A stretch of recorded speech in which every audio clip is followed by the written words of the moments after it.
की। सुनो मुसलमानों, बात बहुत कड़वी भी हो सकती है और बात बहुत सीधी भी हो सकती है। क्यों? इसलिए कि हमारा हक आपके ऊपर बनता है कि आप अपने आप को अहले हदीस कहते हैं, अपने आप को कुरान और सुन्नत की तरफ मंसूब करते हैं, तो हम कहां हो जाते हैं? उस वक्त अहले हदीसियत के वक्त जब हमें अदब और एहतराम के साथ अल्लाह और उसके रसूल की बातें सुनना हो, सिर्फ हम आमीन और रफुल देन और सीने के ऊपर नाफ के नीचे इसके अंदर झगड़ने को हमने अहलुल हदीस समझा हुआ है। हरगिज हरगिज नहीं, हरगिज हरगिज नहीं। अहलुल हदीस का मतलब ये होता है कि उसका घर इन्ना सलाती व नुसुकी व महयाया व ममाती लिल्लाहि रब्बिल आलमीन। अहले हदीस वो होता है जिसकी जिंदगी, जिसका मरना, जिसका जीना, जिसकी नमाज, जिसकी कुर्बानियां सब कुछ अल्लाह अज़्ज़ व जल की रजा और उसकी खुशनुदी के लिए हुआ करती है। अहले हदीस वो नहीं होते जिन्होंने अहले हदीस घरानों में जन्म ले लिया, आमीन जोर से कह लिया, सीने पे हाथ बांध लिया, रफुल देन कर लिया, सोचा हम अहले हदीस हैं। ना, अहले हदीस उसको कहते हैं कि जो अल्लाह के और रसूल के फरमान के ऊपर फौरी तौर पर अपने सरों को झुका लेते हैं। अहले हदीसों के सरदार हजरत मोहम्मदुर रसूलुल्लाह सल्लल्लाहु अलैहि वसल्लम ने फरमाया था कि जुइल ज़िल्लतु वस्सगारु अला मन खालफ अमरी। ज़िल्लत और रुसवाइयां उस कौम का मुकद्दर बन जाती हैं, वो कौम ज़लील और रुसवा हो जाती है, वो लोग अल्लाह की लानतों और अल्लाह की छिटकार और फिटकार के मुस्तहिक बनते हैं, जिल्लत और रुसवाइयों के गढ़ों में ढकेल दिए जाते हैं। जो मेरी सुन्नतों की मुखालफत करते हैं, जो मेरी बातों की मुखालफत करते हैं, तो याद रखिए अल्लाह और उसके रसूल की बातों को जिस तरह एहतराम करना, ये नहीं कि सिर्फ सर के ऊपर लेके चलना, नहीं, या दावे करना नहीं। जहां जहां कहीं भी अपनी जिंदगी को रसूलुल्लाह सल्लल्लाहु अलैहि वसल्लम के लाए हुए दीन और इस्लाम की रोशनी में संवारने की कोशिश करें, अपने माशरे को सही बेहतरीन रुख बनाएं, अपने माशरे को पाकीज़ा बनाएं, जिस तरह सहाबे कराम रिज़वानुल्लाह ताला अलैहिम अजमईन ने नबी कायनात सल्लल्लाहु अलैहि वसल्लम की इताअत की है, इत्तिबा की है कि हजरत अब्दुल्लाह इब्न मसूद रज़ी अल्लाह ताला अन्हु मस्जिद नबवी की तरफ अजान कशा कशा चले आ रहे हैं। नबी का खुतबा है, नबी तकरीर फरमा रहे हैं, एक शख्स बीच में खड़ा होता है। अल्लाह के नबी ने कहा बैठ जाओ, बैठ जाओ। अल्लाह के नबी ने कहा बैठ जाओ। वो शख्स बैठ गया हो या ना गया हो, बैठ गया, लेकिन ये आवाज मस्जिद के बाहर हजरत सैयदना अब्दुल्लाह इब्न मसूद रज़ी अल्लाह ताला अन्हु के कान में पड़ी, तो हजरत अब्दुल्लाह इब्न मसूद अभी दरवाजे में दाखिल हो रहे थे, वहीं बैठ गए, कंकरियों में, जूतों के अंदर बैठ गए। अल्लाह के नबी सल्लल्लाहु अलैहि वसल्लम ने खुतबे के बाद बुलाया और फरमाया कि मैंने फला आदमी को कहा बैठ जाओ, तुम तो यहाँ थे भी नहीं, तुम तो दाखिल, तुम वहां क्यों बैठ गए? उन्होंने कहा अल्लाह के नबी हमें क्या मालूम, हमारे कान में आवाज आई कि बैठ जाओ, बैठ जाओ।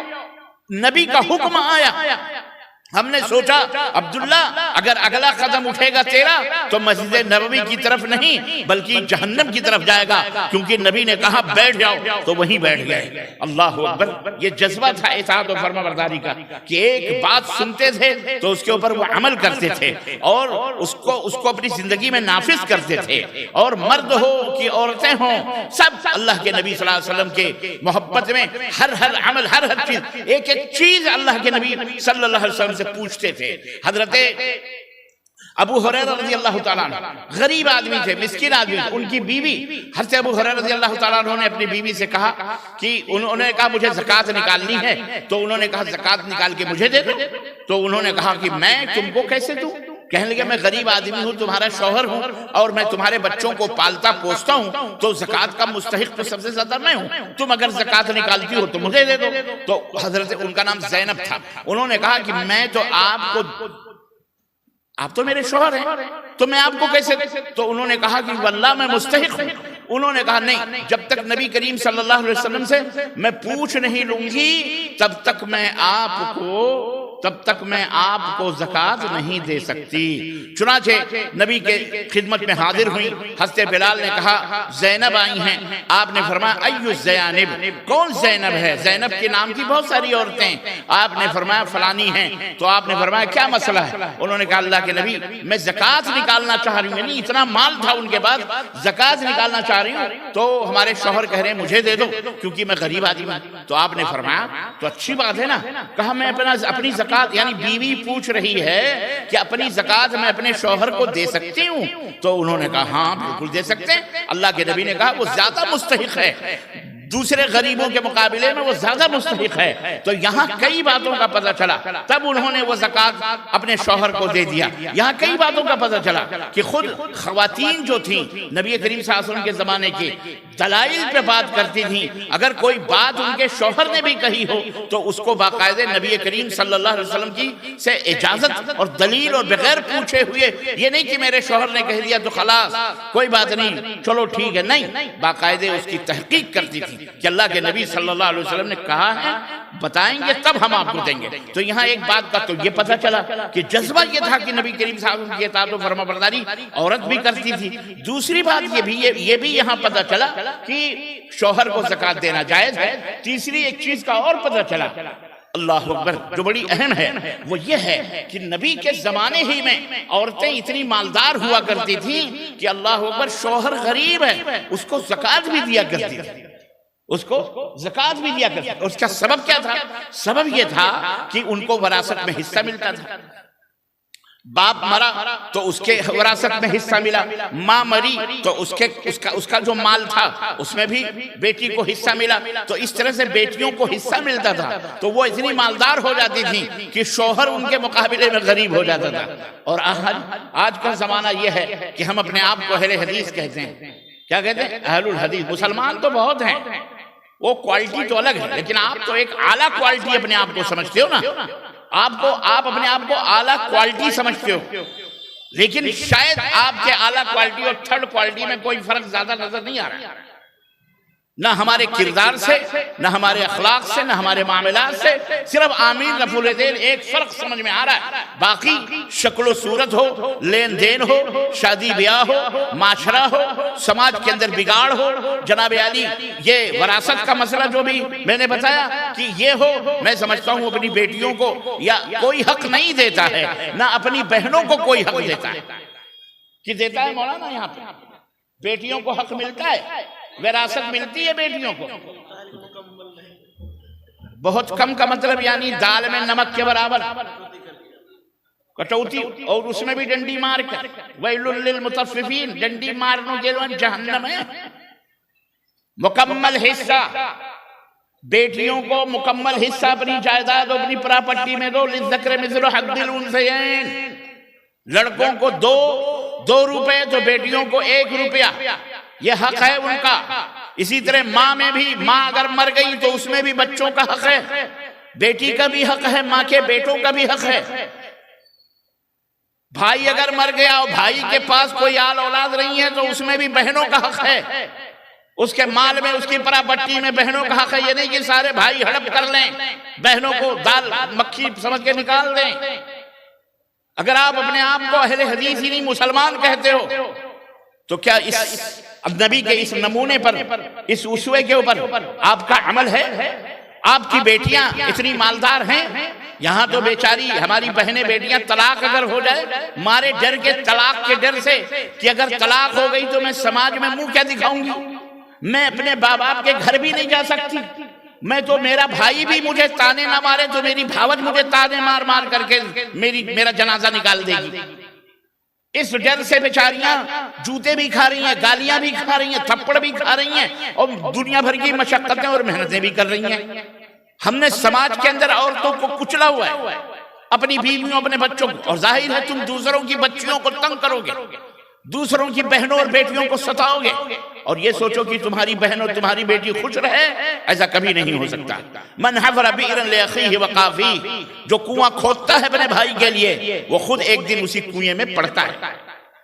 इसलिए किसी की बहन बेटियां ब्याह के लाओ तो उसका सम्मान करो, उसकी इज्जत करो, अल्लाह का शुक्र अदा करो, उसको मकाम दो। इज्जत हर एक को मतलूब है। सास को भी इज्जत चाहिए, ससुर को भी इज्जत चाहिए, बहू को भी इज्जत चाहिए, बेटों को भी इज्जत चाहिए, माँ को भी इज्जत चाहिए। हर एक इज्जत का भूखा है, हर एक इज्जत चाहता है। इसलिए हमारे समाज में सबकी इज्जत होनी चाहिए। अपनी जुबानों के ऊपर लगाम दो। मेरी माएँ बहनें भी सास बन करके डसती हैं, नागन बन करके अपने बहुओं को, जलती हैं। हालांकि वो खुद भी एक दिन जवान थी।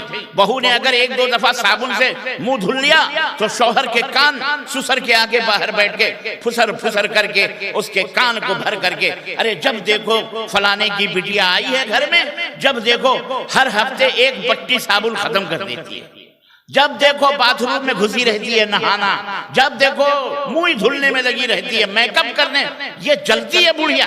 अब बुढ़िया जब खुद जवान थी तो नहीं करती थी। अगर वो सचती या संवरती है दुल्हन तो किसके लिए? गैरों के लिए नहीं, उसी की जान के लिए, उसी के लाडले के लिए, उसी के बेटे के लिए सचती या संवरती है। फिर भी ये मां क्यों चलती है? ऐसे भी घर देखें, अल्लाह की कसम बतला रहा हूं, मेरे पास खबरें आती, लोग सवाल करते हैं, बेचारे औरतें भी सवाल करती हैं कि बाज औरतें हफ्ता नहीं 15-15, 20-20 दिन तक नहाती नहीं हैं। मौलाना, हम बिस्तरी के बाद वो गुस्ल नहीं करती हैं मारे डर के, अपनी सासों के डर से नहीं करती, वो नमाज नहीं पढ़ती, नापाक रहती, और कभी नहाना भी होता है तो बहाने करके अपने माँ बाप के घर चले जाके वहां नहाती। ये हमारे समाज के अंदर हो रहा है, और नहीं मैं अहले हदीसों में हो रहा है। बड़े अपने आप को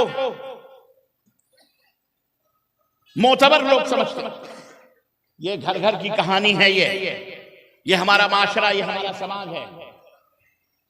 याद रखो, आप एक नहीं, हजार नहीं, लाख दफा अपने आप को अहले हदीस कहते रहो। किसी की जायदाद, किसी की प्रॉपर्टी, किसी का हक अगर आपने मारा है नाजायज तरीके से, हराम तरीके से, मर्द हो या औरत, तो दुनिया की तमाम मस्जिदों में नमाज पढ़ लो, और तमाम मस्जिदों की सरदार खाने काबा मक्कतुल मुकर्रमा में जाकर नमाज पढ़ो, तवाफ करो, खाने काबा का खिलाफ पकड़ करके तौबा करो कि अल्लाह मैंने फलां का ले लिया, मैंने फलां का गस्ब कर लिया, मैंने फलां का जमीन ले ली, जायदाद ले ली, पैसा ले लिया, धोखा दे दिया, फरेब, हमने नाहक तरीके से फलां की प्रॉपर्टी, जायदाद, वरासत हजम कर ली। तौबा करो, रब्बे काबा की कसम है तुम्हारी वो तौबा कबूल नहीं हो सकती। दूसरे, शिर्क माफ हो जाए, शिर्क से तौबा करोगे, यही तौबा करो, शिर्क से अल्लाह माफ करे। काबा जाने की जरूरत नहीं, मक्का मदीना जाने की जरूरत नहीं, यही तौबा करो, शिर्क से अल्लाह माफ कर देगा। समझ रहे? लेकिन किसी का खाकर, हजारों लाखों गसब करके, हराम तरीके से धोखा देके, फरेब देकर, बिजनेस में, तिजारत में, यूं ही खेतों के ऊपर कब्जा करके, अपने नाम पट्टी करवा करके, गवर्नमेंट को रिश्वत दे करके, हुकूमत को रिश्वत दे करके, और ये कहो कि हम नमाज पढ़ लें, रोजा रख लें, खाने काबा जा करके हज बैतुल्लाह कराएं, मिना चले जाएं, अरफात में तौबा कर लें, तौबा से ये गुनाह माफ नहीं हो सकता। आप सोचेंगे यार ये तो अजीबोगरीब बात है, तौबा से नहीं माफ होगा तो किससे माफ होगा? जी, ये तौबा से माफ नहीं होगा, ये जब तक जिसका आपने खाया है उसको जब तक वापस नहीं करोगे तब तक ये माफ, बोलो जोर से बोलो, हाँ, नहीं होगा। तो बहनों का हक जो निगल रहे हो, बाप जहन्नम में जल रहा होगा, माँ भी जहन्नम में जल रही होगी। क्यों? उसको चाहिए था कि वसीयत कर जाए अपने बच्चों को कि इस प्रॉपर्टी में, इस जायदाद में तुम्हारी, हमारी, जैसे तुम्हारा हक है, हमारी बेटियों का भी हक है, माओ का भी हक है, और इसमें फुफ्फू का भी हक है।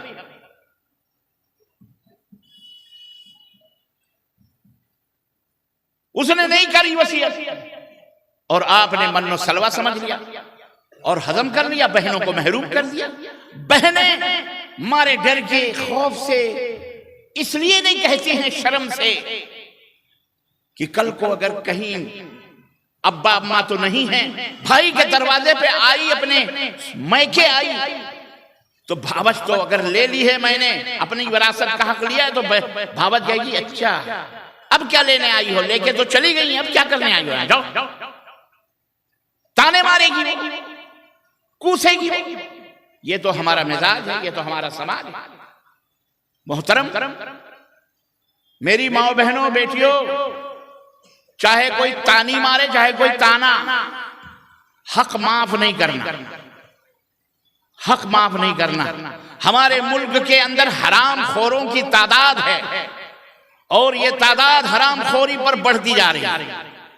हमारे उलमा चुप, माजरत के साथ, इल्ला मन रहमल्लाह, चंद एक को छोड़कर, जब हम कोई ऐब बताते हैं तो मौलवी तावील करता है कि ये लोग जुमे के दिन बाद में आते हैं, हमारी सुनते नहीं। उनको पता ही नहीं है, मुसलमानों को बताया जाता ही नहीं। क्यों? निकाह मत पढ़ो ना। जो डीजे बजवा रहा है, जो जहेज ले रहा है, जो नकदी ले रहा है, नकद लेकर 1,00,000 2,00,000 उसी को मेहर में दे रहा है, उसी से वलीमा भी करवा रहा है, उसी को ये हरामखोर खन्नास खा भी रहा है। इतना बड़ा शैतान है ये मरदूद, अल्लाह इसे हिदायत अता फरमाए। ये मर क्यों नहीं गया पैदा होने से पहले, जो इस तरह उम्मत को खोखला कर रहा है? ये काफिरों के सिस्टम और निजाम को इस्लाम और ये मुसलमान है, ये मुसलमान है, और उसके ऊपर कह रहा मैं अहले हदीस। तू अहले हदीस नहीं है, तू अहले खबीस, तू खबीस है, खबीस। तू अहले हदीस नहीं है। अहले हदीस हराम खोर नहीं होते। अहले हदीस अल्लाह उसके रसूल की तालीमात के सामने खड़े रहते, कांपते हैं, अल्लाह से डरते हैं। अहले हदीस मुत्तकी होता है, परहेजगार होता है, वो सहाबा के नक्शे कदम पे चलने वाला होता है। सहाबा हरामखोर नहीं थे, लेकिन आप कैसे हरामखोर बन गए? आप कैसे शादियों में पैसे मांगने लगे? आपने कैसे अपने समाज को खोखला किया? 57 गाड़ियां, मुझे कल परसों एक जगह 57 गाड़ियां एक अहले हदीस बारात लेके गया। मौलाना 57 गाड़ियां। कौन? मैंने कहा कौन था वो? बोले अहले हदीस। गाड़ियां बारात में, और वहां जाकर के मुख्तलिफ वैरायटीज के खाने, ये लॉलीपॉप है, ये टांगे हैं, ये तीतर है, ये मछली है, ये बटेर है, और अस्तगफिरुल्लाह अस्तगफिरुल्लाह, ये अहले हदीसियत है। मैं आम मुसलमानों की बात क्या करूं? मुझे जो शर्म अपने कबीले से आती है, हया आती है हमसे। और कैसे देखो अहले हदीसियत की कहीं कोई निशानी समझ में आती है? साहब के चेहरे मुस्टंडे बने हुए, मूडे हुए, सुबह और शाम दाढ़ियां काट काट के नहीं, छांट छांट के, घस घस के नालियों में, संडासों में फेंक रहे हो तुम। उस नूर को जो नबी ने अपने चेहरे की जीनत बनाई, बुढ़ापे में भी तुम जवानी के मजे से लूटना चाह रहे हो। चिकने बन रहे हैं, चमड़े उठा उठा के चिलवा रहा है, लचक गया गाल का चमड़ा। शर्म नहीं आती इस बुढ़े को भी? मुसलमानों समझो, इज्जत इस्लाम की तालीमात में है। इज्जत सैयदना मुहम्मदुर रसूलुल्लाह सल्लल्लाहु अलैहि वसल्लम की तालीम में है। या अय्युहल्लज़ीना आमनुत्तकुल्लाह वक़ूलू क़ौलन सदीदन युस्लिह लकुम अअमालकुम व यग़फिर लकुम ज़ुनूबकुम व मन युति'िल्लाह व रसूलहू फ़क़द फ़ाज़ फ़ौज़न अज़ीमा। अल्लाह की, रसूल की इताअत करोगे, दुनिया में भी कामयाब और आखिरत में भी कामयाब। इस दुनिया में हम क्यों आए? कितने दिन जिंदा रहोगे? कुछ दिन पहले कोरोना गया है, सबको थप्पड़े नहीं, सबको मौत के घाट उतार के गया अल्लाह के हुक्म से। एक ऐसा अल्लाह की फौज का एक ऐसा वायरस, वो अल्लाह की फौज थी, वो वायरस था जो चाइना से निकला और पूरी दुनिया को हिला के रख दिया, जिस फौज को किसी ने नहीं देखा। किसी ने देखा?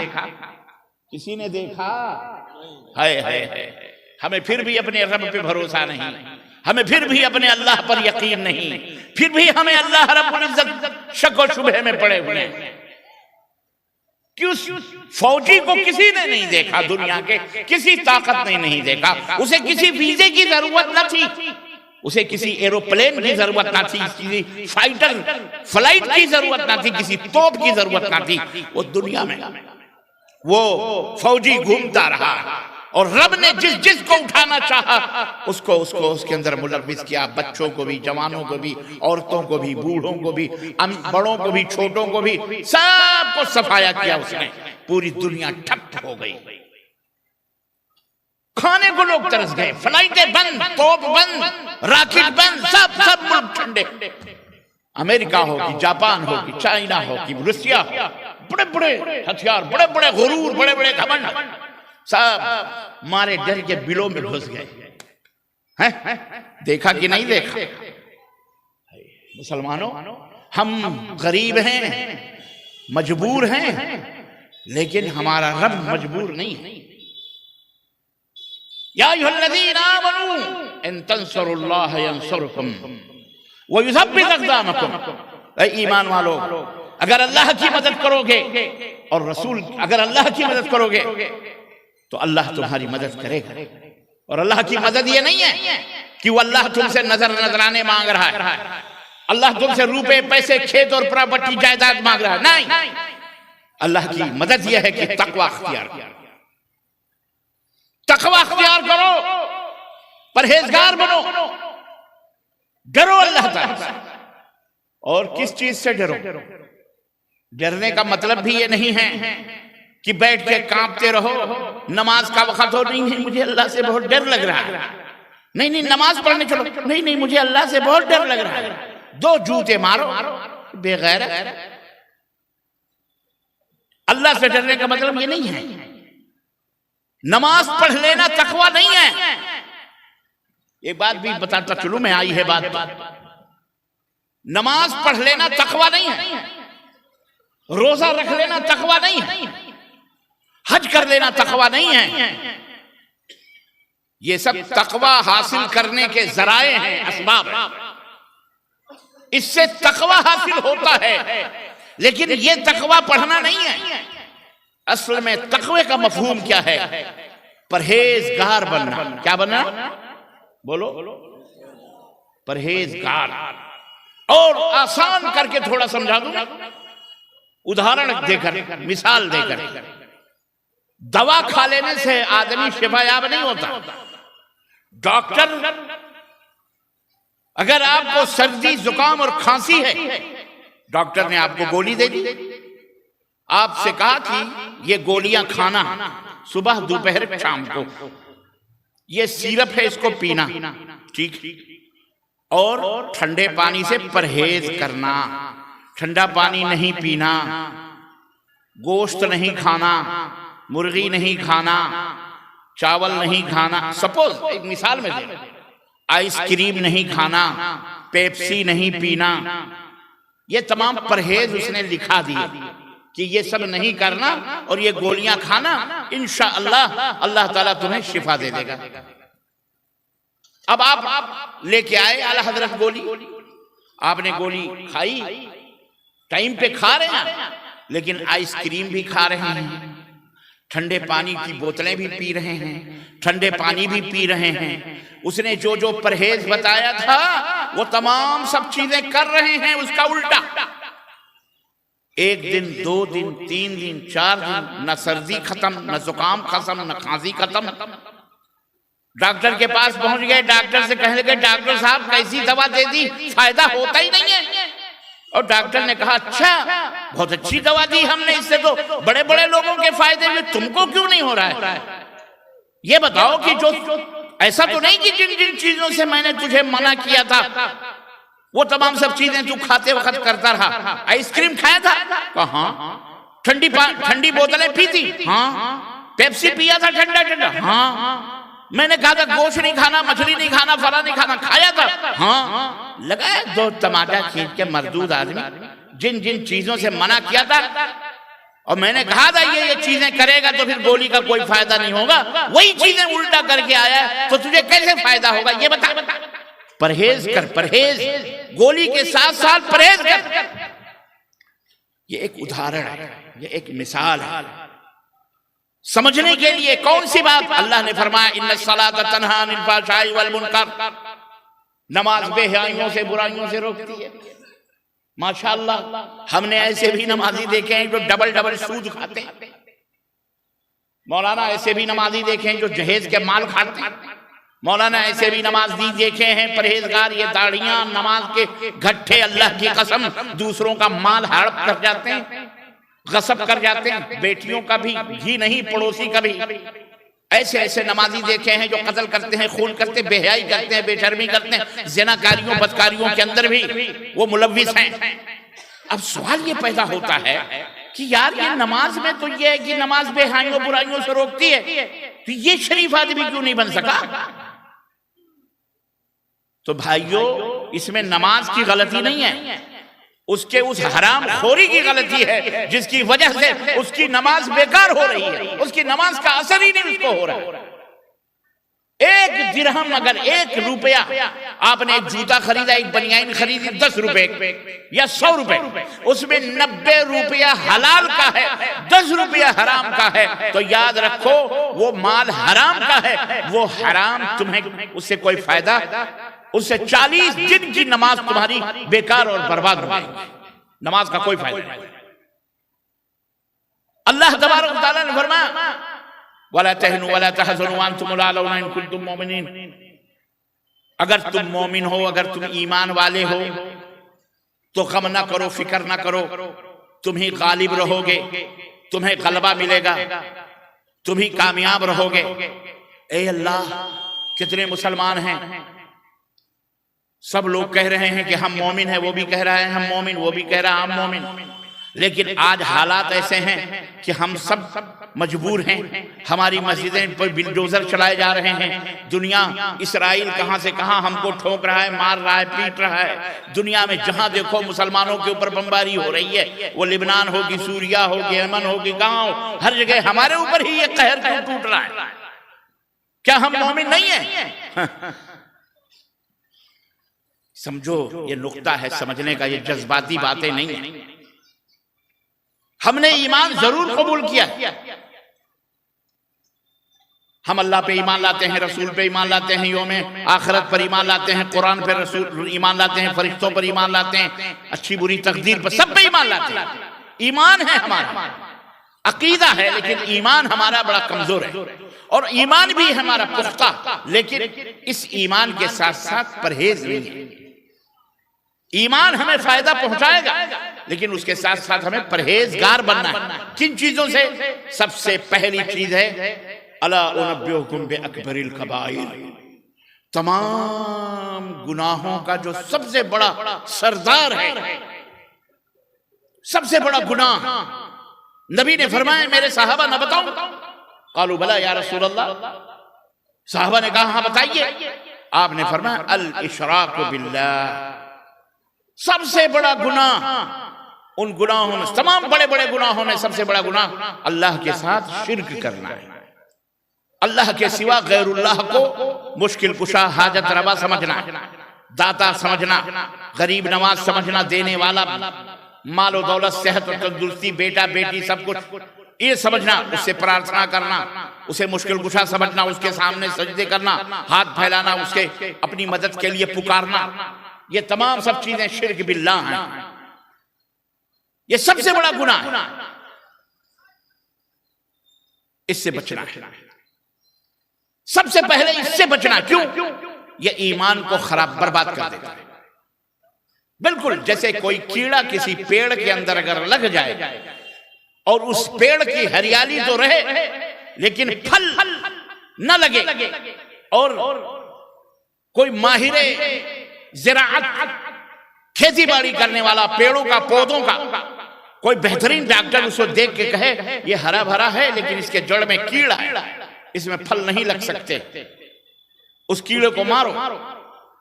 अजीजाने मोहतरम, जब तक वो कीड़ा नहीं मारा जाएगा उसके अंदर फल आ सकते। बोलो और आसान में बताओ, कुएं का पानी है, कुएं के अंदर कुत्ता गिर गया, रात को मुफ्ती साहब के पास पहुंचे, मुफ्ती साहब कुएं के अंदर पानी के अंदर कुत्ता गिर गया है। मौलवी साहब ने कहा, मुफ्ती साहब ने कहा पानी निकाल डालो और दूसरा नया पानी भरो, तब वो पाक हो सकता है। रात भर मिलके पूरे गांव वालों ने पानी निकाला, कुआं खाली गया, पानी निकाला और उसमें नया पानी डाल दिया। और सुबह मौलवी साहब को दिखाने के लिए मौलवी साहब ने देखा, अंदर झांका तो अंदर कुत्ता तो वहीं पड़ा हुआ है। तो कहा कुत्ता नहीं निकाला तुमने? कहा कुत्ता तो आपने कहा ही नहीं था निकालने के लिए। तो आपने कहा था पानी निकालो, तो हमने पानी निकाला। और नया पानी डाल दिया। कहा तो कुत्ता तो वही पड़ा हुआ है, और जब तक कुत्ता नहीं निकालोगे जब तक कुआं पाक कैसे हो?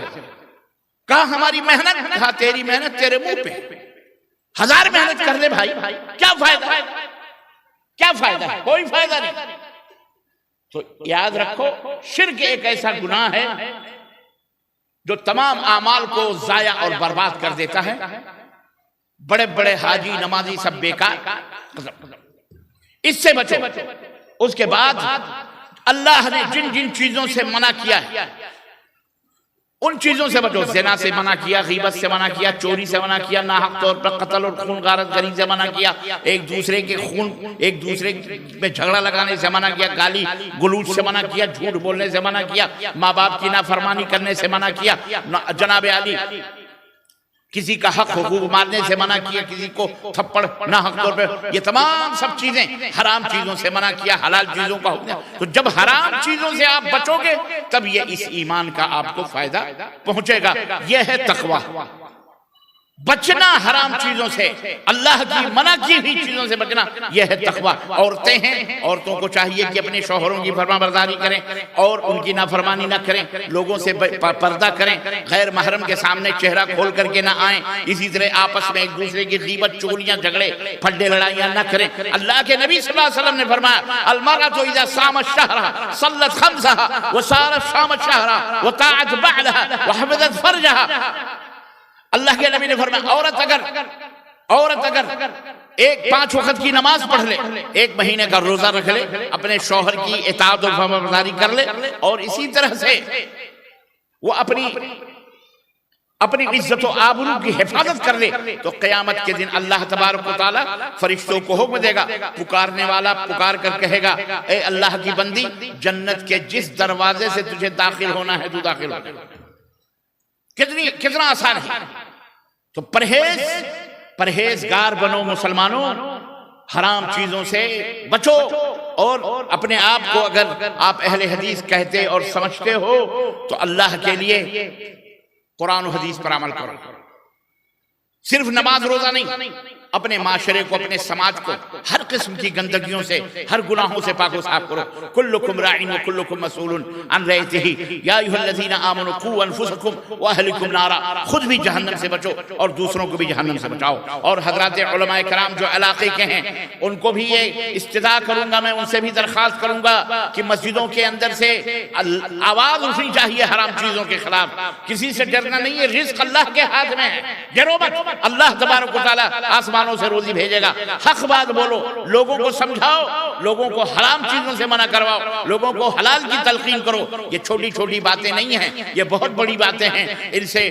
इनको लोगों के सामने खोल खोल करके अकीदे, तौहीद, सुन्नत की अहमियत, शिर्क क्या है, बिदअत क्या है, सुन्नत क्या है, हराम क्या है, हलाल क्या है, और इसी तरह किन किन चीजों से वजू टूटते हैं, किन किन चीजों से ईमान जाता है, ये तमाम सब चीजों के दुरूस मुसलसल होने चाहिए। ये नहीं कि एक खुतबा दे दिया, 2 तकरीरें हो गई, बात खत्म, नहीं, मुसलसल होनी चाहिए। और औरतों को, मर्दों को, समाज और सोसाइटी, तलाक, निकाह, ब्याह, शादी, मामलात, लेन देन, तिजारत, बिजनेस, ये तमाम सबकी इस्लामी तरीके से जो रहनुमाइयां हैं वो मुसलमानों के अंदर बयान होनी चाहिए।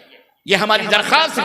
और आप हजरात से भी दरख्वास्त है कि जुमे के दिन सवेरे नमाजों के अंदर पहुंचो, नमाज अदा करो, और इसी तरह से अल्लाह रब्बुल इज्जत से दुआ करो, तौबा करो। अल्लाह हमको भी, आपको भी, सबको तौबा करने की तौफीक अता फरमाए, और अल्लाह अज़्ज़ वजल हमें भी कुरान और सुन्नत की तमाम बातों पर अमल करने की तौफीक अता फरमाए, और अल्लाह अज़्ज़ वजल हमें भी कुरान और सुन्नत के मुताबिक अपने समाज और अपने माशरे को ढालने की और उसे तामीर करने की तौफीक अता फरमाए। हमारे नौजवानों की, हमारी औरतों की और हमारे बहनों बेटियों की अल्लाह हिफाजत फरमाए, और अल्लाह हम सबको हराम चीज़ों से महफूज रखे, हलाल चीज़ों के खाने और अपने पाकीज़ा चीज़ों को खाने की हम सबको तौफीक अता फरमाए। और अल्लाह हमारे अपने वतन में अल्लाह हमें अमन और शांति के साथ रहने और इस तरह से दीन की और वतन की खिदमत करने की तौफीक अता फरमाए।